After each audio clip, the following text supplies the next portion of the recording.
In Section 1, you played music in a very basic way. Now you are ready for the Learning About Music section with 8 learning steps and 117 selections.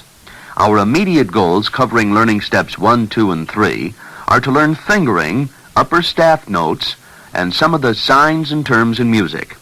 Remember, it is important that you take each assignment as it comes, for each selection prepares you for the next one. When you were playing the first 10 songs, you no doubt found yourself wanting to use more than just the index finger of your right hand. So now we'll begin learning to use all 5 fingers of our right hand in a logical sequence, depending upon the direction of the notes in the melody. The fingers on both hands are numbered from 1 to 5. Refer to the fingering diagrams in Learning Step 1 of the Learning About Music section of the White Book. Our main concern with the right hand is to make the best use of our fingers so that we can play the melody smoothly. You'll notice there are 5 examples of basic fingering for you to play. Looking at the first example without playing, rest your right thumb on low C. Your second finger, which will play D, will fall naturally beside it.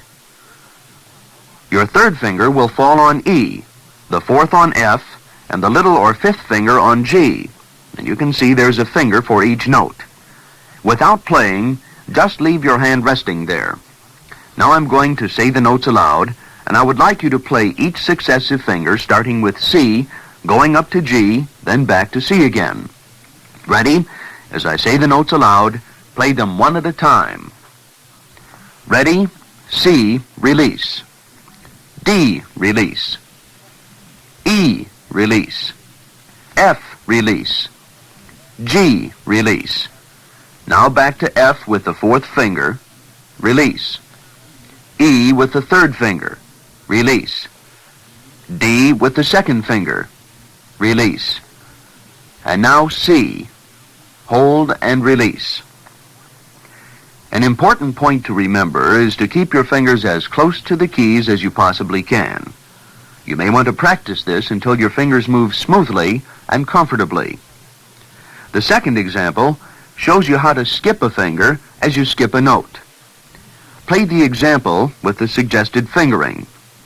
Ready? C with the thumb. E with the third finger. F with the fourth finger. G with the fifth finger. E with the third finger. C with the thumb. E with the third finger. D with the second finger. Good. In the third example, there is an extended melody and fingering changes are needed. Now try it with me, making sure at first to rest the thumb of your right hand on middle C of the upper keyboard, your fifth finger on G, and the other fingers falling appropriately in between. The first note is thumb on C. Ready? Play thumb on C. Now the third finger on E.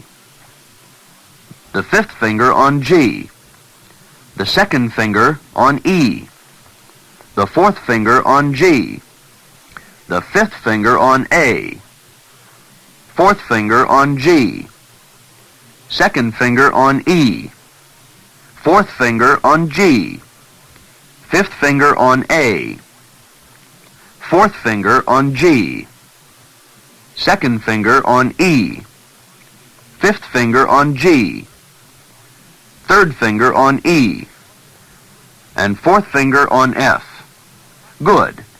Try it again yourself. The fourth example shows how we use the same fingering pattern for successive notes. We are going to play the G-A-G-A pattern with the thumb on G and the third finger on A. Ready? Play. Thumb on G. Third finger on A. Thumb on G. Third finger on A. Release. The second sequence has the same finger pattern, only this time we start on E. Ready? Thumb on E. Third finger on F. Thumb on E. Third finger on F. And release. In the next sequence, we use the second and third fingers, and the notes are D and E. Play them. Ready? Begin. D with the second finger. E with the third finger. D with the second finger. E with the third finger. Hold, and now going right on, this time D with the second finger. C with the thumb. D with the second finger. C with the thumb. Excellent. The last example, number 5, requires crossing one finger over another and skipping notes using successive fingers. Notice the notes. We have B below middle C, but we want to use the thumb on middle C because we are going to go up the keyboard. So we will use the second finger on that B, and then we'll use the thumb on middle C. Now to begin, rest your thumb on middle C, then with your second finger, cross it over and down to B. Now go back and play with the thumb C and release. Good. Now notice as we continue, E is played with the second finger and G is played with the third finger. Then we go up to high C with the fifth finger. At this point, play along with me as I say the notes and fingering aloud from the beginning. Ready? Play B with the second finger. Now C with the thumb. Skip up to E with the second finger. Again to G with the third finger. And now high C with the fifth finger. B with the fourth finger. High C with the fifth finger. B with the fourth finger. Release. At this point, we suggest that you turn the recorder to the off position and review the 5 examples you just played. Before going on with the next learning step, you should be able to play each of the 5 examples with ease. When you can play each example and feel natural playing it, turn the recorder back on, and we will continue with step 2, learning to read the right-hand notes. The musical alphabet, to which each note is assigned, begins as our basic alphabet with A. However, it goes only as far as G. The notes then are A, B, C, D, E, F, G. Then it begins over again, A, B, C, and so forth. In step 2, you will find the treble staff with the note names shown in red. At this point, we should explain that the 5 lines and 4 spaces on which music is written is called a staff, which is actually a map for the notes. The notes on the staff shown begin with C. The next note you learned was D, and coming up the alphabet, the next note on the first line on the staff is E. Looking at the staff, let's now take each particular note as it falls on the lines on the staff. The first line is E. The note on the next line would be G, and following it would be B, then D, then F. Now we only have 5 lines, and at times notes are written above the staff, and we just add the lines above the staff. These added lines are called ledger lines. Now for the spaces. Any note between the lines is said to be on a space. And if you think of the alphabet, it's easy to fill the notes in between the lines. The first line note is E. The second line note is G. So the first space in between E and G naturally is, that's right, F. The note on the second space would come between G and B, and would naturally be A, and so on up the staff. The spaces, therefore, are named F, A, C, E. At this point, note that middle C, or the note that we use as low C, is on the first ledger line below the staff.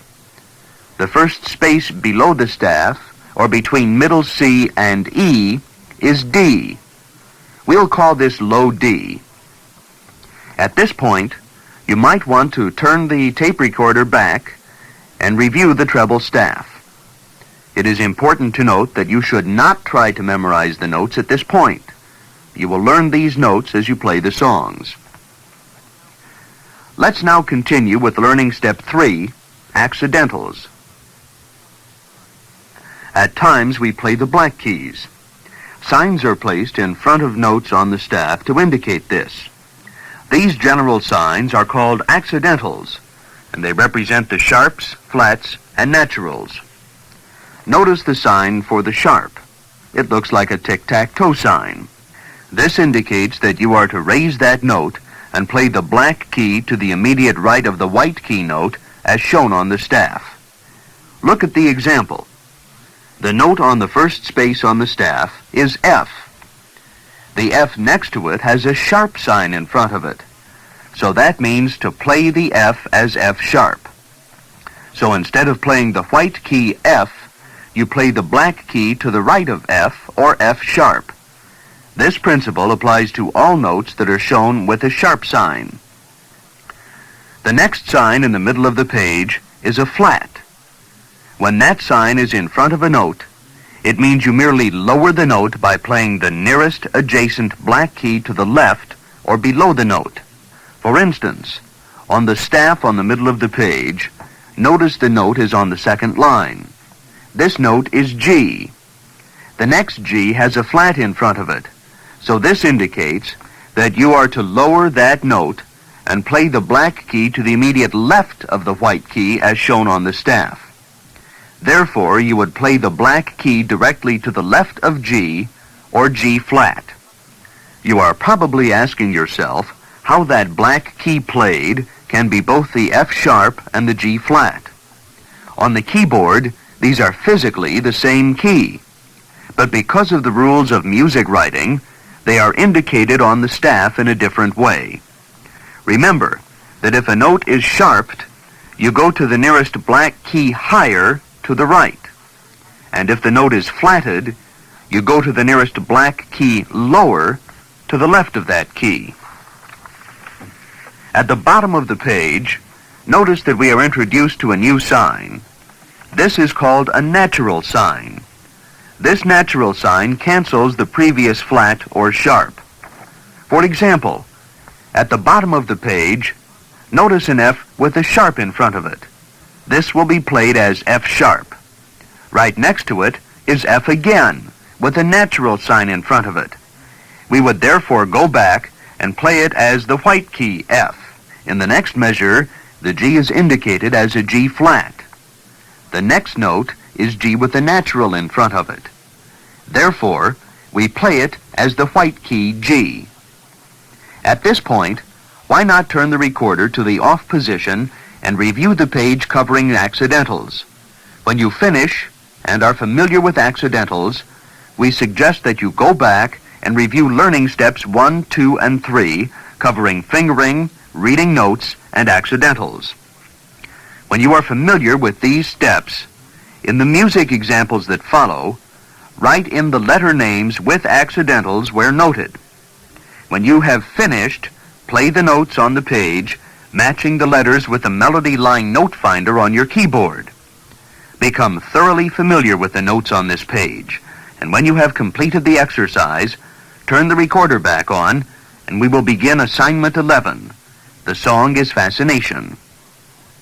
In the 4 assignments that follow, you are on your own with the written instructions, the printed music, the suggested registrations, and the recorded accompaniment.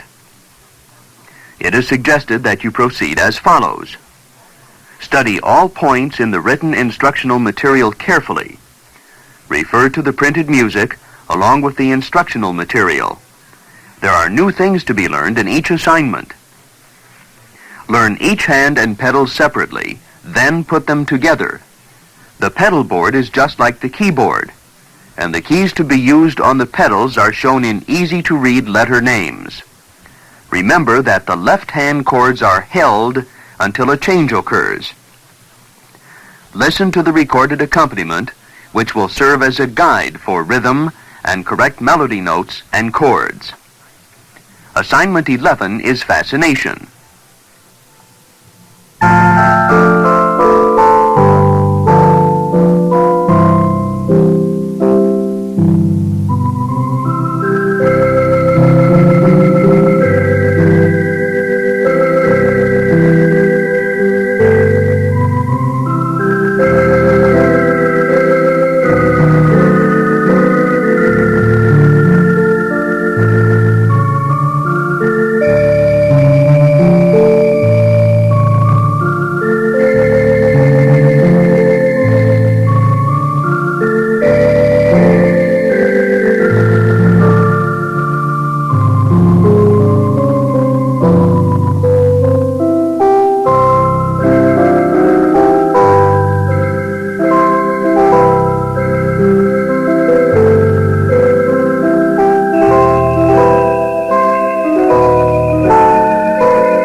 Assignment 12 is Laura's theme from Dr. Zhivago.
Assignment 13 is Peg My Heart.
Assignment 14 is Harbor Lights.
Learning Step 4 is all about time and rhythm in music. Let's first talk of rhythm. Up to now, because of the familiarity of the songs we have been playing, our lesson songs have had a certain sense of rhythm. Our ear has led us to play some notes faster and some notes slower. When the song is played and our foot moves in time, it is said to have a good beat. To make it easier, these beats are grouped together to form measures. The measures are separated by bar lines. A measure may contain 2, 3, 4, or more beats or counts. The number of beats or counts in each measure is indicated at the beginning of the song by what is known as a time signature. Notice the time signature right next to the clef sign. The top number tells us how many beats or counts to each measure. The bottom number tells us what kind of note value equals 1 beat. If the meter signature is 4/4, the top number 4 means 4 beats to a measure. The bottom number 4 means that each quarter note gets 1 beat. In 3/4 signature meter, there are 3 beats to a measure, and the 4 on the bottom means that each quarter note gets 1 beat. Next, note the section on note values. The whole note is white with no stem and is the longest value and receives 4 counts. The half note is white with a stem and is held for 2 counts. The quarter note is black with a stem and is held for 1 count. The eighth note is also black with a stem and a flag. It receives 1/2 count. Let's play the exercise following the note value explanation. The note we are going to play is with the right hand index finger on upper keyboard E. Let's play the first whole note. I will count aloud. Ready? Play. 1, 2, 3, 4, release. The next measure, 2 half notes. Ready? Play. 1, 2, release. 3, 4, release. Excellent. Now the 4 quarter notes. Ready? Play. 1, 2, 3, 4, release. And finally, the 2 tied whole notes. Ready? Play. 1, 2, 3, 4. 1, 2, 3, 4, release. If you lifted your finger right after the first group of 4 and played the whole note again, you played it incorrectly. The curved line of the tie really means that we hold the key for the time value of the 2 notes. In the next example, notice the half note, quarter notes, and eighth notes. You will also see that the half notes and the quarter notes may have a dot beside them, which gives them half again as much time value. So if it is a half note that we have a dot beside, half of the count is 1 and added to the original 2 of the half note. So as you add the additional count to the 2 counts, we hold the note for 3 counts. So then you would hold it 1, 2, and the dot makes 3. Now if it is a dotted quarter note, a quarter note gets 1 count, and taking 1/2 of the 1 would give us 1/2 of a count. So we give it all of 1 count plus the dot for the half. The counts are shown under the music notes and sound like this. 1, 2, 3. 1, 2, and 3. 1 and 2, 3. 1, 2, 3. Following are 2 exercises. Stop the recorder and write in the counts. Play the exercises and count aloud as you play. Next, let's take a look at pickup notes. Some melodies do not begin on the count of 1, but have what we call pickup notes at the beginning of the main beat. The best way to determine the count of the pickup is to count backwards from the last note value in the first incomplete measure. In the written examples, we will determine what the pickup counts are. In the first example, the count to the measure is 4. The pickups, being quarter notes, each receive 1 count. Counting backwards from 4, 3, 2, the pickup begins on 2. So it would sound like this. 2, 3, 4, 1, 2, and 3, 4. Tie and 2 and. The second exercise has 3 counts to the measure. The pickups are on 8th notes.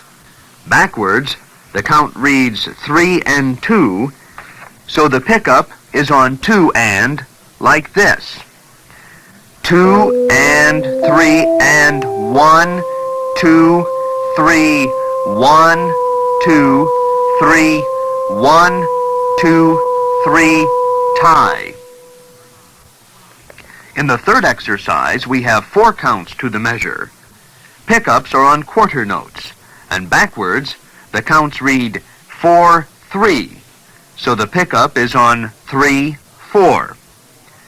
3, 4, 1, 2, 3, 4, 1, 2, 3, 4, 1, 2, 3, 4, 1, 2. Now analyze the following theme for the pickup. For valuable extra counting experience, go back over all the songs played up to this point. You might want to mark the counting. Play and count aloud. This is the conclusion of tape 2, side A. At this point, turn the cassette over to begin tape 2, side B.